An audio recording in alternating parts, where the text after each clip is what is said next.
We're now on Daf Mem Zayin Amud Beis, and we're up to the second line from the top. Omar Rafram.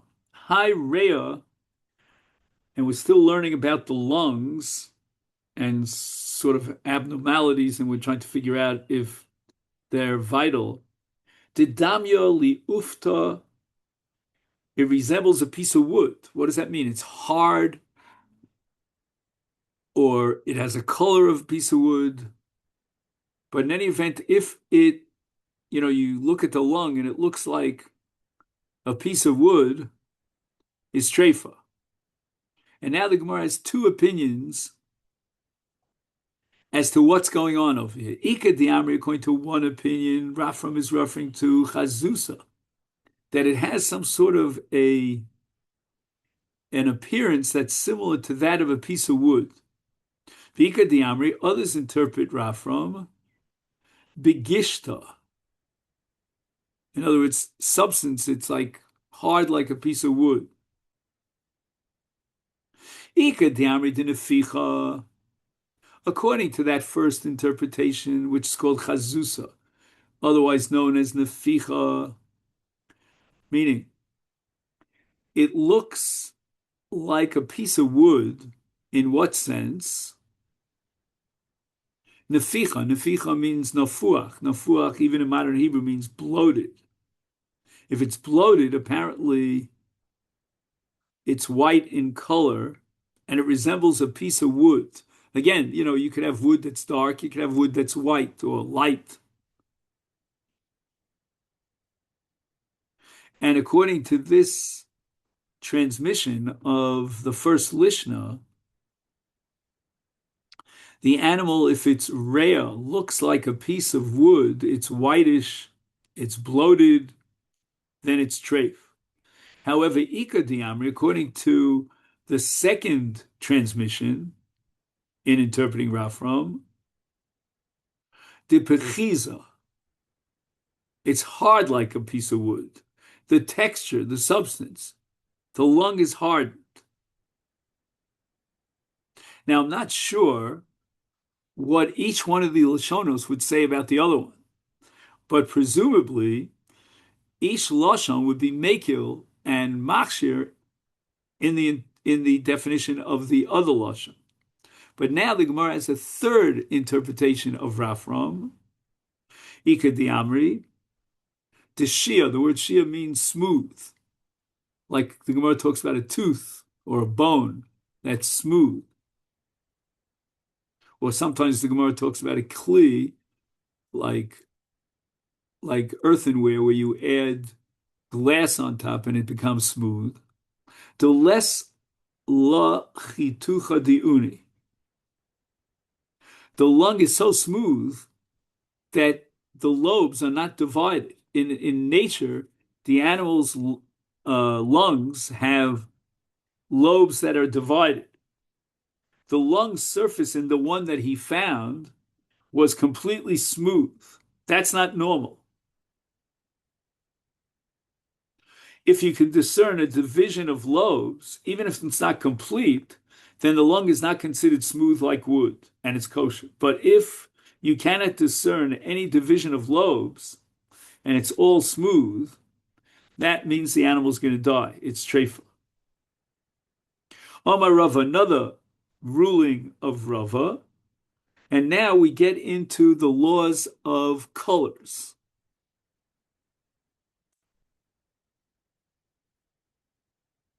And if you, after the shechita, you check out the lungs and it's discolored in a very profound way, let's say it's black or it's yellow, and we'll see, then it's treif.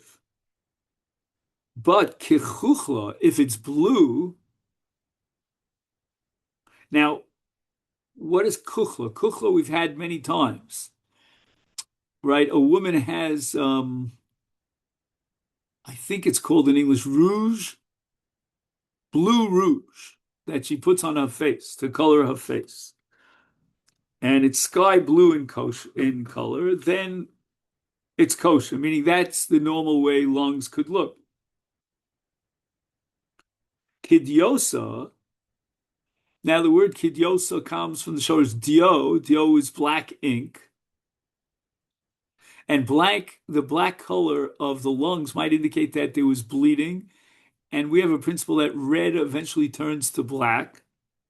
Treifa. Diomer of Chanina, shachar, what is black? Now, it's interesting that the Gemara, Rava now is stretching his arm out to the laws of what's called maros noshim, where we try to determine whether a discharge is coming from the uterus, and therefore it's from the makar, and therefore she's a nida or not. And therefore, Rav Chanina paskins that if you find a discharge that's black, then adamhu, it's really red. El shalaka, but with the passage of time, it disintegrates or degenerates and it becomes black. And therefore, she's tamei tumas nida.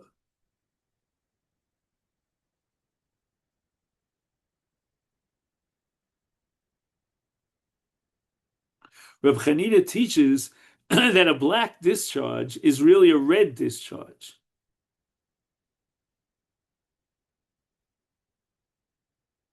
And now, by analogy, we're going to say here in the case of lungs, if you find like some area of the lung that's black, it means that really there was a redness there, some sort of puncture and bleeding that deteriorated and the redness turned black.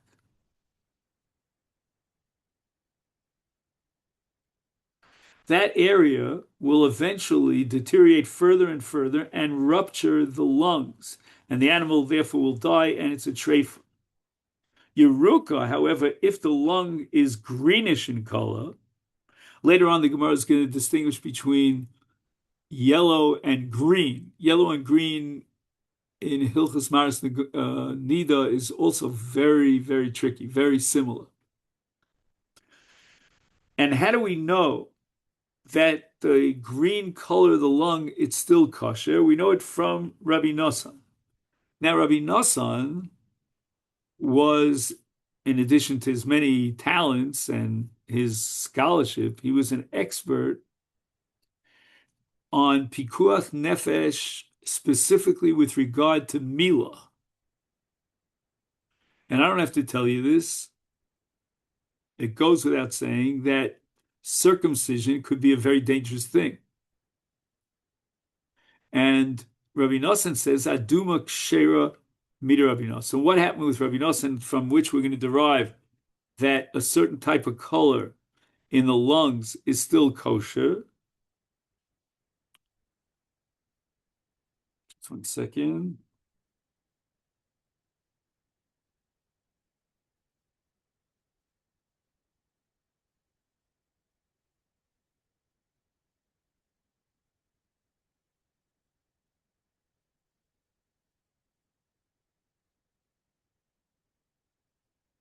Disani, we learned in a Bryce. Rabbi Nosson Omer. Pam achas holachti. I went to Karchei Hayam. I went to the seashore cities.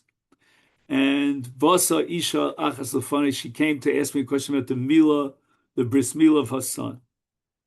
Mola bina rishon nebuch umes. Sheni umes. Shlishi hevi asu lefanai. She brings the third child and asks me for a psak. Should we go through with his milah? And Rabbi Nosson testifies, Resiv Shahayadon. I saw that his face, the child's face, was red. And therefore, I think the blood has not like settled in his body. And therefore, Amarti like told her, Biti, Hamtini lo adshi bola bodomo. There's an excess of blood, and that's very dangerous. And therefore, let's wait a while, not going to jump the gun and perform the meal on the 8th day. And we'll see if the blood will get absorbed back into his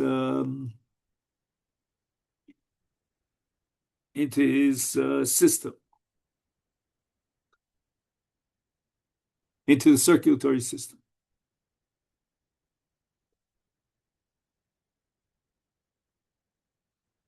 And then he will no longer have this red color. Himtinalo, she did what Reb Nosson told her. Mola Oso v'chaya. Everything Baruch Hashem was fine, as opposed to the first two that she lost. V'hayu Koren Oso, when they gave him a name, they called him Nosson Abavli al Shmi. They gave him a name for me, because like I had saved his life by delaying the Milah. Shuv Hamachas. So again, this is with regard to the reddish color.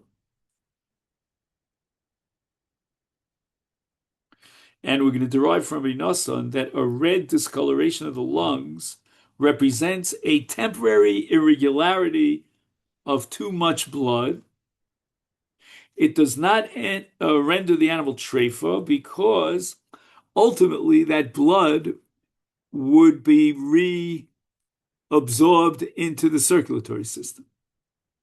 That's as far as red is concerned. Now, as far as green, Shuv Pamachas, the Brisa records another story.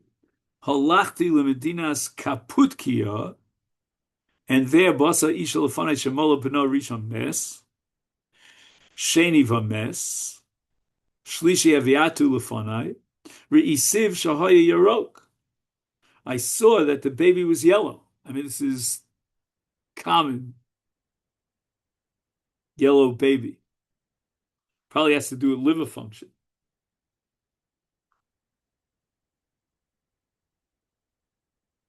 What's it called when the baby's yellow? Jaundice. What's called jaundice? Hitzatzti bo v'lo hoya bo dam bris. In other words, I looked at the child and I said, this is not going to be a good situation here. The body of the child was not yet well supplied with blood. And even if the child would survive the Milah, it would not cause what we call dam bris. The only time Milah is kosher is when there's a flow of blood. And if the blood doesn't flow, then the mitzvah is unfulfilled. But not only that, as we know from jaundice, that the insufficiency of blood makes the infant weak. Circumcising him will then pose a threat to his life. And of course, we override even the mitzvah milah for the sake of pikuach nefesh. Amarti lo, therefore I guided her, I advised her, Biti amtini lo ad sheyipol bo domo.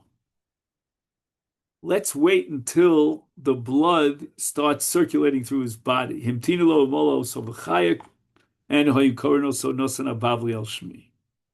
So just the punchline of this whole story about Reb Nosson is an analogy to the red or green discoloration of the lungs. And as we said before, it's only a temporary situation. The animal is kosher. However, Omar of Kahana kikavda kshera. If the lung has the appearance of the liver, the color of the liver, or the texture resembles that of the liver, then it's kosher. And we'll soon see that the Gemara is not going to be so happy about that. But anyway, kibisra, if on the other hand, the color or the texture of the lungs is similar to that of ordinary meat, then treifa. Even though these colors are not so different, the Rabbanim knew that like meat is a fatal condition, whereas like liver is not. V'simanachu basar basada treifa. Wow, beautiful, right? That's a pasuk in Chumash,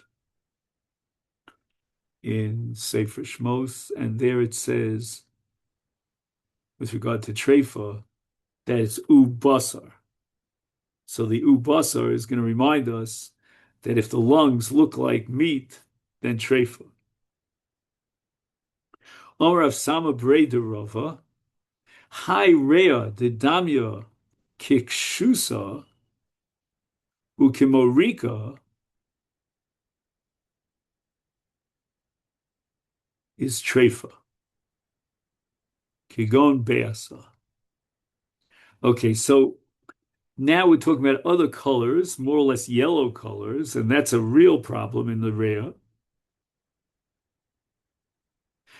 Kishusa are hops. Morika is saffron. And Bea is, of course, an egg. All these are shades of yellow. So the Gemara now has a problem because we just finished saying, based on Rabbi Nosson, about that green is kshera. Now you're telling me that yellow is trefa. El yeruka de kshera hechidamya. So what does this green color look like? What does it resemble? How do I know that it's green and therefore it's kosher? It looks very similar to yellow, which is treif. And the answer is hechidamya kikarsi. It's yellow like a leek, which he says here it has a green color. Amar Avino, autumn berea. What happens if you have part of the lung that's clogged up and the air cannot penetrate it? Are we going to assume that it passes the test because we're going to put it into a basin of lukewarm water and there's no bubbles coming out? And why is that? Because the section of the lung that might possibly, we may even hear a noise of hissing that might have a puncture in it is now clogged. And you might think, therefore, it passes all the tests. No, we have to do a special test. Mycin and sakina v'kar'inin law. Right, we cut open the lung exactly where it was clogged. I ispe mugla. Oh, if it only has what's it called in English? I'm sorry, pus that oozes out, then it's a normal situation. Vadai machmas mugla hu, then the clog is a result of pus, and the animal's kosher, v'ilo. But if pus does not ooze from that incision that you made, then mosvinin Allah gadfa oroka. Then we're going to do the bitzputz examination, and we're going to bring a feather or some spit on the incision, and we're going to see if the lung gets inflated. If the feather flutters or the spittle bubbles, this is an indication that air is getting through the clog and the animal's kosher low. But if there's no fluttering and there's no spittle bubbling, then treifa, it means that no air is getting through the clog and the animal is treifa. So I guess all this has to do with, it's like when you have a blister, right? The first thing they do, if you go to a doctor or whatever, is they open up the blister to allow air in. And the air getting through, in the case of a clog, is healthy for the animal, and the animal will restore its health. Omar Rav Yosef, krum sha'ola machmas maka berea ena krum. Right, you might think, if let's say there's a puncture to the lungs, but now a scab forms as a result of this wound, and now it seals and closes up that puncture, and therefore everything's fine. There's no longer a puncture. So if Yosef says, no, that's not true. Treifa. The animal is still treif. And that's in the language of Rav Yosef that eno krum. It's not a seal. It's not a proper scab.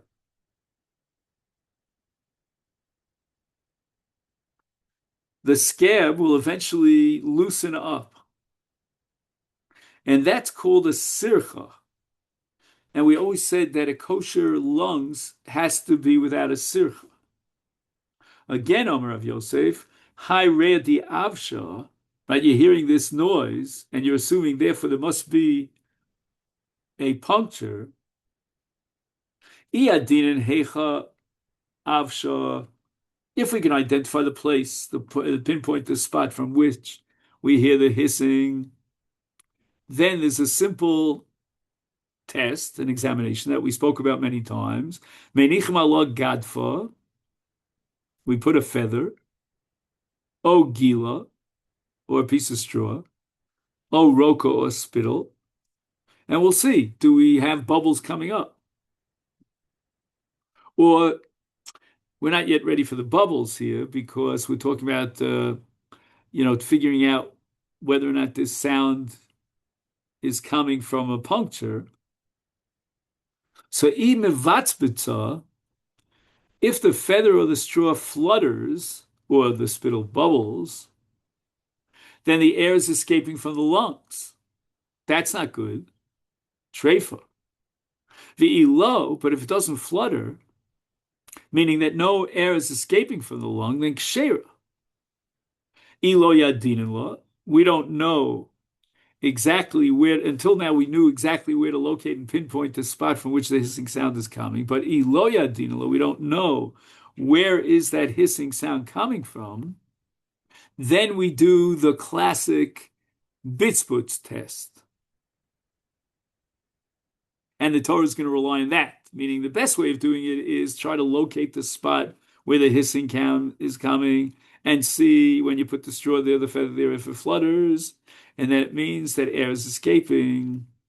If no air is escaping, then the animal's kosher.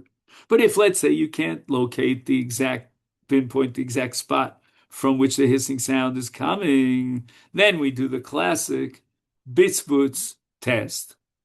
Maisi mi shichvasa. Shichvasa, I think, is a basin. Let's see if he tells you.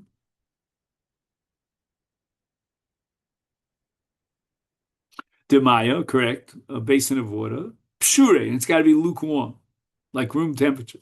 Mosivin leva gava. We put the lung inside this water-filled basin. Bechamimi lo dekavtzi. Bekriri lo dimitar. Don't use hot water because that'll shrivel up the lung and it might seal up the lung and we can't identify whether there's a hole there, seal up the hole. Or if it's too cold, the water, it stiffens the lung. We use lukewarm water. If bubbles come up, then treifut means there's a puncture, and that's why the bubbles came up because of the hole in the lungs. V'lo, but if no bubbles come up, kshera. Tata inkiv ilo lo inkiv.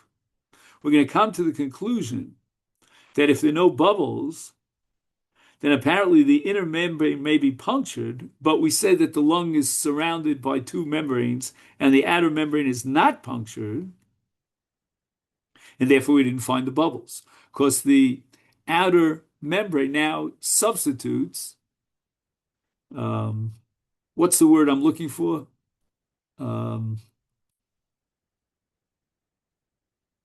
Like if, let's say, someone is like his sight is not good, maybe compensation. I'm not sure which word I'm looking for. Anyway, but we're saying that the outer brain somehow compensates for the outer membrane for the inner membrane.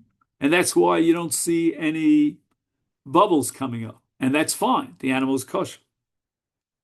But hi, the avsha, so you'll ask me zeka, what about the zeka? This noise, the hissing noise, is the beni benihu, right? It's air rushing in the space between the two membranes. That's not a problem. Amar ulam Rab Yochanan reya shenishbecha bekiton ksher. Again, I wish I knew a little bit more about the biology here, but it seems that sometimes the insides of the lung dissolves. And Rabbi Yochanan is going to say that's not a problem. Even though it dissolves to the point where it pours like a jug of water, it's still kshera. It's still kosher. The insides of the lung have dissolved to the point that they pour back and forth in the encasing membranes like water in a jug. So I'm not sure exactly why this is kosher.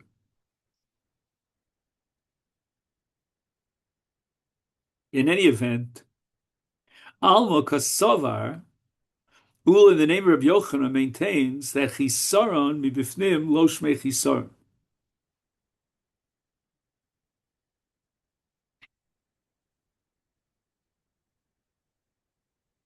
The very fact that the lung has dissolved and pours, that clearly indicates that there's some internal deficiency in the lung's substance.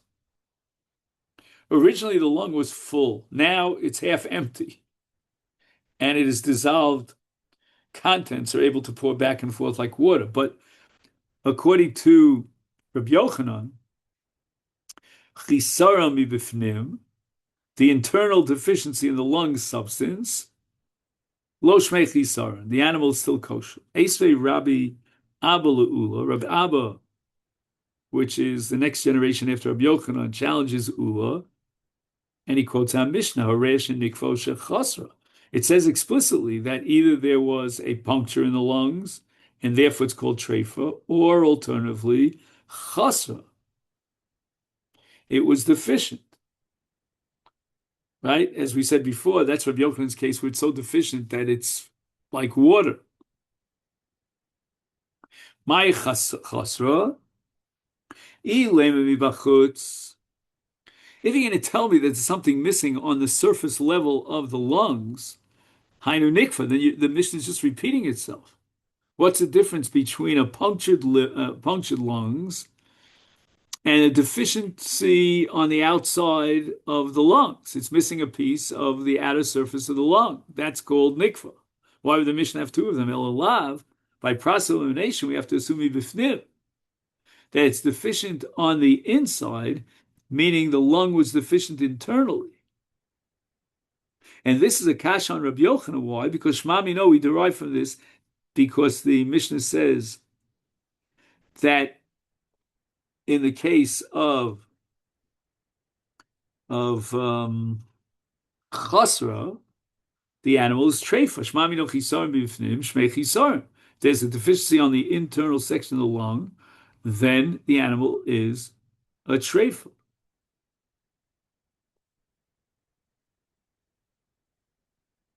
Lo, liolami bachutz. I'm going to tell you the Mishnah is talking about a deficiency in the lung on the external part of the lung, and internal deficiency is not a deficiency, and the animal is kosher. But if the deficiency is on the external, you're telling me that's nikev?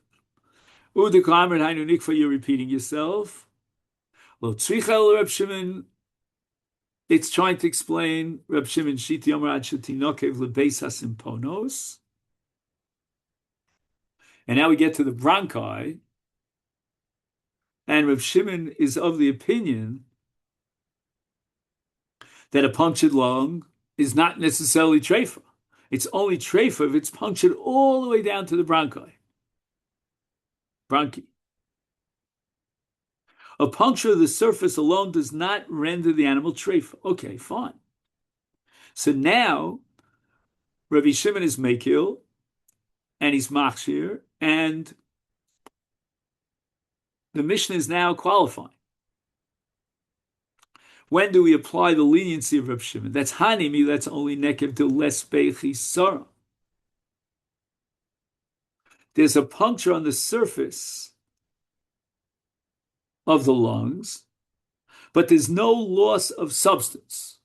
I guess it's like, you put a pin inside, but there's no loss of, skin tissue or whatever.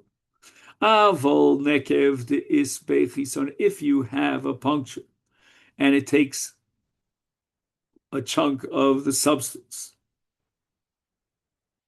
And that's called Ispechi Saron, is Afilu Reb Shimon Moder, that the animal is treif.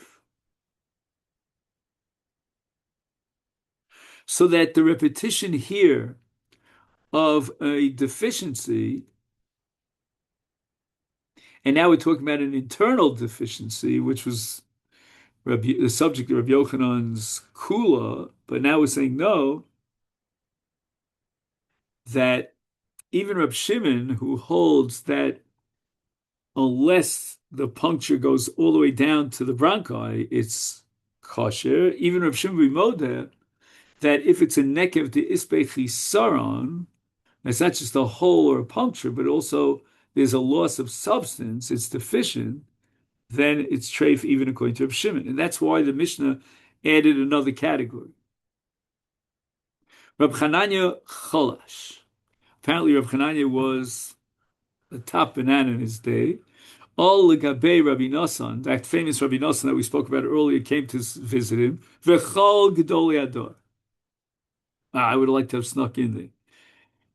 Haisu kame re'esh and ishbucha b'kiton. They brought exactly this case of Rabbi Yochanan, where you have a lung that dissolved and it pours back and forth like water in a jug. The akshari. And Rabbi Hananya said it's kosher, exactly as Yochanan said. Omar Rava v'hu dekaime simponos. The bronchi are intact. The small air tubes that ramify from the primary bronchi and spread throughout the lung must not have been dissolved. So it can't be totally dissolved and be kosher.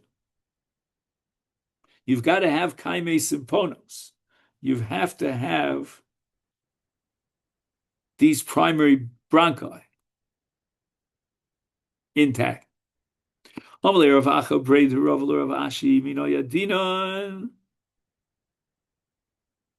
can we check this out?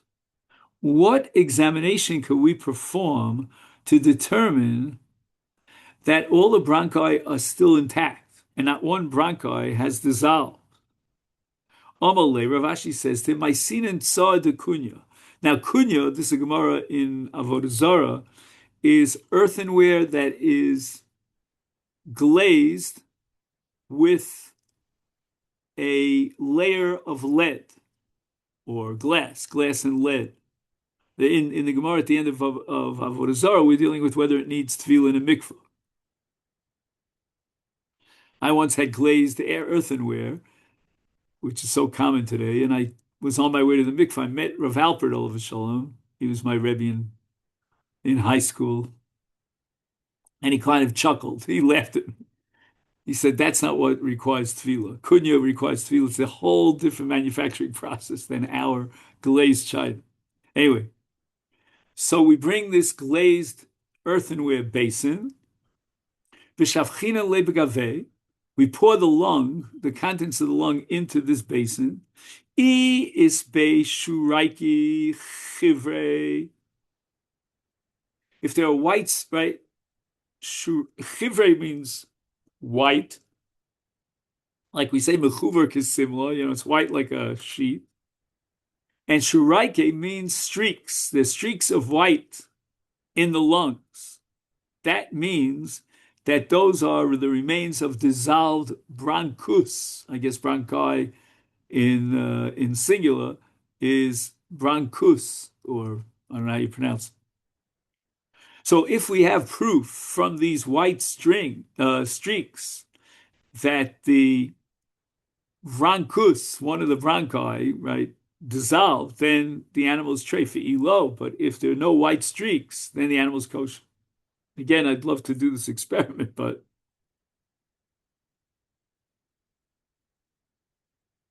Omar of Nachman, Reya shenimoka ukrum shalakayim kshera. So there was a decaying in the internal parts of the lung, and obviously some of the lungs was completely decayed internally.